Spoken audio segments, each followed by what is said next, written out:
Hello, and welcome to another episode of the Price List Update Summary video series brought to you by Actionable Insights. You've got Harrison here, you've got Whatley there, you've got Stone there, and we're here to talk about the new line items that were added to the Xactimate price list in October 2023, plus all of the changes to the existing line items.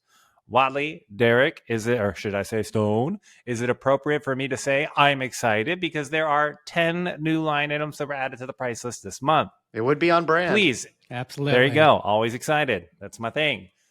If you are watching this video series for the first time, welcome. We like to talk about what new line items were added to the price list. How are we supposed to use them? How are they built? What are the components inside of it? We like to jump into the details here. If this is also your first time watching, please do us a favor. Please like, share, subscribe, comment, engage, or interact below with anything you see during this video, as it helps us spread the word as to what new line items came out and how to use them. All right, without further ado, let's jump in.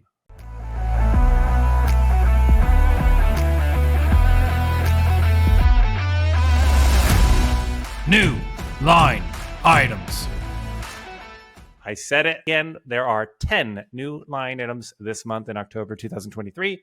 Let's take a look at the first four in the WTR category. This is base greater than sign, base A, base B, base BA greater than sign, all around tearing out oversized or multi-member baseboard. Now, naturally, we've had WTR base, the line item to tear out baseboard in the WTR category for a very long time. So this is a continuation of that series for tearing out oversized or multi-member baseboard. Stone, Whatley, what have you guys seen in more modern buildings, homes, or commercial properties where the line items for tearing out oversized or multi-member baseboard would be necessary? I think multi-member base is becoming more common all the time. So it is. This is even for remodeled properties, because when you go to remodel, you typically want the base bigger than it was previously, because it helps just correct for any errors with the drywall. Correct. So we're seeing it more regularly. And I think this helps Stone from like an auditor's perspective, because if you see that the mitigation had multi-member baseboard remover, then the repair estimate would likely warrant a multi-member replacement. So there's just a good connection there between the two, right? Correct. And it gives a more accurate mitigation scope as well. Cool. All right. The next two new line items are in the tile, TIL category, around foam backerboard. I might call these the princes that were promised, because we have seen in the preview section of what new line items may be coming for a couple months now, this idea of these foam backerboard line items, which have finally hit in October 2023. We have two options. Pretty complicated selector codes to memorize, so this will be fun. BFB 1/2C, 1/2C, BFB 1/2T. Really, the differences there is one is a foam backerboard sealed with bonding compound, and the other is a foam backerboard sealed with thin set. And this is actually quite fun because there are another two line items in the TIL category that are related to these foam backerboards for add-on line items for foam, niche, or insets. Again, two variations, one sealed with bonding compound and the other sealed with thin set. And I always find this fun. There are new line items for foam backerboard that if you jump into the additional item information, these new line items are already pointing out what's included in them, what's excluded in them, and what's fun for me is that it excludes the insets or niches, which it recommends the brand new line items that also came out this month to potentially add. Now, Stone, you and I live, breathe, eat, defecate the actionable profile. Yes, I said the appropriate version of that word there. Yes, fun. He got his rope snipper involved. It's gross. Yeah, so we live all things actionable profile all the time. And if you have not checked it out yet, the actionable profile is a profile in Xactimate that includes live dynamic estimating guidance. So if you are writing an estimate and making a mistake, there's a little alert that will pop up pointing out what you're potentially doing wrong, as well as if you are putting together a scope and you have not included all the line items that you should be, alerts will pop up reminding you of the potentially warranted line items you have yet to include. So as we go through what new line items are added to every month, this part of this video series when we're recording is recognizing opportunities for new alerts to make sure people are aware of these new line items and how to use them. So I'm very excited, Stone, for what we come up to remind people about these new backer boards. Talk about backer boards for a second, because you were excited to see these line items be added in general. Absolutely. Foam backer boards are becoming a more common underlayment for tile and tile adhesion. It helps prevent movement and cracking of the tiles, enhances the longevity of the installation. Very common in bathrooms, custom shower and bathroom installations. Definitely needed. Yeah. So I look forward to, if you are writing estimates in the actionable profile later this month, you'll see some alerts pointing out if you may or may not need these line items in your scope. All right. Lastly, we've got new line items around overhead door panels. Specifically, we've had DOROHRP previously, but it was a normal door panel. This is specifically standard grade options with the minus. We had the average grade before. This is a lower grade, which is standard grade. Yes. So there you go. There are the 10 new line items that were added to the Xactimate price list this month. 4 in the WTR category, 4 in the TIL category, and 2 in the DOR category. Now, it's time to let's go ahead and check out the changes. Checking out the changes. All right. I'm going to pull up we have September on the left. We have October on the right. So you can see what changed from the line items in the September price list to the October price list. Now, first off, we start off with yield adjustments. If you happen to be in our exact best practices and actionable profile bootcamp training last week, then you will know about yields, because it's something that actionable trains towards, of understanding how line items are built, the components within them, and the yields that define the ultimate price of each, the unit price of each line item. And so anytime there's a yield change, that means there's a productivity change. And if there's a productivity change, that means it affects the price of that particular line item. So whenever I see tile tub yield has been changed, I'm raised my eyes going, did yield go up? Did yield go down? And what are we looking at here? So on the left, September, up to 60 square feet was around $14.32 in the San Diego price list here. Now we're rocking a $16.66. That's about a $200 or so upgrade or increase. Gosh, that's, around almost 18% or so increase. So if you are like me and you like learning everything there is to learn about everything there is to learn in Xactimate, we're going to come to the unit price here on the right side of the line item. This is my home base. I'm going to hit the I for information here so I can better understand the component in question. So you can take a look at the labor component, match these up side by side, make it easier for our video editing team to zoom in. All right. And then we hit edit on the component to take a look at the direct yield.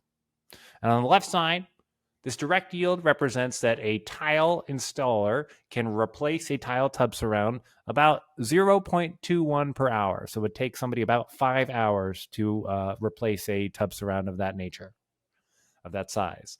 However, direct yield has gone down, meaning it is the pricing department and their research around tile tub surrounds has realized that those technicians putting these tub surrounds up are not as productive as originally thought. And so when you decrease the yield, that increases the price, and that is the change that we are seeing. So I've only listed tile tub. I want to recognize there are many variations of tile tub. If you go down here, tub plus, tub greater than sign. So all of these yields have been evaluated. So if you're using the tile tub line items in any capacity, the yields were updated this month. Direct yield went down, the price went up in the various price lists you're in. So good to be aware of. Any thoughts there, gentlemen, on the major yield change this month around tubs? It's a reflection of the fact that custom tile work in home construction is one of the most expensive components of the interior finish of a home. It's almost an art form, and it takes time, especially when you have custom tile niches and soap alcoves. It's just a reflection of the time that it takes to do it well. And I think they've had a labor shortage in the tile trade for whatever reason. I've been hearing from restorers that they've been paying twice what they've historically had to pay. I was going to say tile guys are often the most wild guys I know, but they are also hard to come by. It's not a guy-girl thing. And it's tile people. Sorry, yeah. Yes, but tile people are wild. Like, they're the ones that I had to, like, demand that they put on their respirator while they're cutting tile. Like, please, my goodness, we have regulations and guidelines, but they are wild people that will do whatever they want, whenever they Yeah. want, show up when they I don't want, know. That's etc. yeah. I think it's like that can be true, but the higher end, I think it can be like working with a craftsman. I've worked with some really talented, responsible tile folks. So I guess it just depends on, is this like commercial builder's grade tile installation, or is it the art firm that you might find in like a custom Exactly. spec home build? That's fair. All right. Additional item information changes. Changes to line items is not yield related or price related, but just clarifying what does this line item include or not include. First off, these CAB/COV line items, all these cabinet vanity line items have had a sentence added to the additional item information. So we'll come up to the item image and we'll pull up the additional item information to look at these side by side. And I will highlight the new sentence here. It is right here. Vanities may include a veneer/ply toe kick where applicable, and or can be constructed to look like a piece of furniture. Now, why was this a necessary addition to talk about the vanities may or may not include the veneer ply toe kick or maybe look like furniture? Why was this an important clarification? Because probably the actionable profile reminded a lot of people to include a toe kick because it wasn't explicitly warranted, and so now it's explicitly included. Yeah, and so now it is. So those rules need to be updated accordingly. Yeah, but it's just saying, hey, it may or may not. And I don't know Stone, if that's true, dude, about... but it seems like it could be. I think people started billing for toe kicks to augment cabinets because it wasn't explicitly included. It was really unclear. And I think they've been clarifying that within CAB for a while.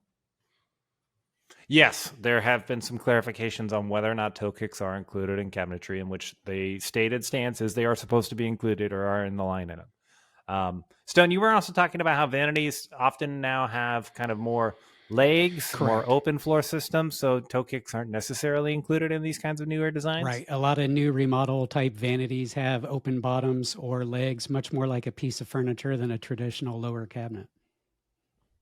Got it. Okay, makes sense. Hopefully that helps people understand how to use those cabinetry line items, those vanity line items. Let's take a look at the next section here. These are the overhead door panels. So this is very similar to the changes we saw. Those are new standard. Now they are just clarifying here in this additional item information of the quality of, what is the standard grade versus the average grade. These would be the average grade line items. The standard grades are the new ones. Here, these are the INS, SPF, and the INS, SPF, CS. Is a very pale dude. SPF is normal in my language. Give me that sunscreen all day. Sorry for stumbling on that one. What they've clarified here is that these line items are specifically for closed cell spray foam. So the quality here, I normally just said polyurethane spray foam back in September, but now it specifically says closed cell. Stone, I'm not actually sure. Can you clarify what a closed cell installation would include versus a more traditional installation? Absolutely. So closed cell foam insulation, it's more resistant to moisture. It's got a smaller bubble, the cell inside it that makes up the foam. So you're much more moisture resistant. It's good for applications like a crawl space or areas that are prone to moisture. Whereas open cell, it's larger, it's more porous, and can be affected by water. Cool. Got it. Thanks. All right, that's a good clarification to understand what kind of insulation you're using. And do these line items make sense to use for that particular activity? All right. We have a SDG siding line item around shutters, wood shutters that are either louvered or paneled. Basically, they've clarified here that these line items do not include painting or staining. Previously, it did not say excludes painting or staining. There are separate line items you should be using for wood shutters if you need to paint or stain them. So we love these kinds of clarifications when they point out something that's not included in the line item that you should be charging for separately with a different line item. Lastly, the WTR CABVND, they basically just added an exclude section here to make it clear of, hey, this is a WTR, detach a cabinet line item. This does not include any additional materials, hardware, or manipulation around the vanity top or the faucet or the sink. So those are separate activities that would not necessarily be included in this line item. Good to recognize. Then lastly, I put this under the miscellaneous changes because it is a miscellaneous change. This is not a yield change. This is not a description change. They've updated some of these structural drying per square foot line items to be more volume based, to be more cubic foot based. These are $0 line items. These are bid items. So if you have been using these line items to dry out things and charge by square foot. This is a small update to charge by volume instead, which is actually nice because there are a lot of variables around volume that work very, very well. Square footage is not always the easiest to work if in a multi-level estimate. I'll have some videos coming out soon for some tips and tricks on estimating final cleaning, residential or commercial, across every level in an estimate. There's some fun tips or tricks there. But hopefully this has helped made it clear exactly what's going on with these line items. Small changes to the unit type to make it easier for people to use in a lot of different settings. So there are the changes to all the existing line items in Xactimate. Every now and then, there's like a new addition around contents and personal property that's quite fun to. We called out on this video podcast a few times now. So I want to point out something that I saw in this month's. If you ever go to the e-service center, which is where you can find all of this information, it's important to note that the personal property has been updated to include things like cannabis bongs and dab rigs, as well as what I'm pretty sure how my dad would phrase it as a good old cannabis herb grinder. So also, if you are a scuba nut, if you have a claim at your house and you got scuba problems, it's all day right there, so you're fine. Nice. But good to know that these are options, so that if cannabis is legal in your state and there's a loss in an area where somebody's dab rig is horribly destroyed, you can comfort them by letting them know there's a line item for it. Yes. All right. Let's do our last section here where we look forward to the future. Forward to the future. All right. Xactimate gives us a little update every now and then around, hey, what new line items are potentially coming, what changes might be coming. And so we have here the preview for next month, reviewing if items are needed for 14-inch R49 bat insulation. Cool. Right. Sometimes there's a lot of examples of what's coming. Sometimes there's only one. They sound undecided. So if you think that line item is necessary, then comment below, and perhaps the pricing department will observe the fact that, you guys think that line item needs to exist. Great. Yeah. If you think 14-inch R49 bat insulation should be a line item option, comment. We'll do our best to amplify your voice as part of this platform. All right, that's it. 10 new line items added to the price list, a bunch of changes to existing line items. That is your October price list update summary video brought to you by Actionable Insights. Thank you, all of you, for following, for insiders, for subscribing at getinsights.org. Again, a reminder, do us all a huge favor, like, share, subscribe this video so everyone in the industry is aware of these new line items and how to use them. And in the meantime, good luck settling those claims out there. Keep building. Always keep learning and growing, guys.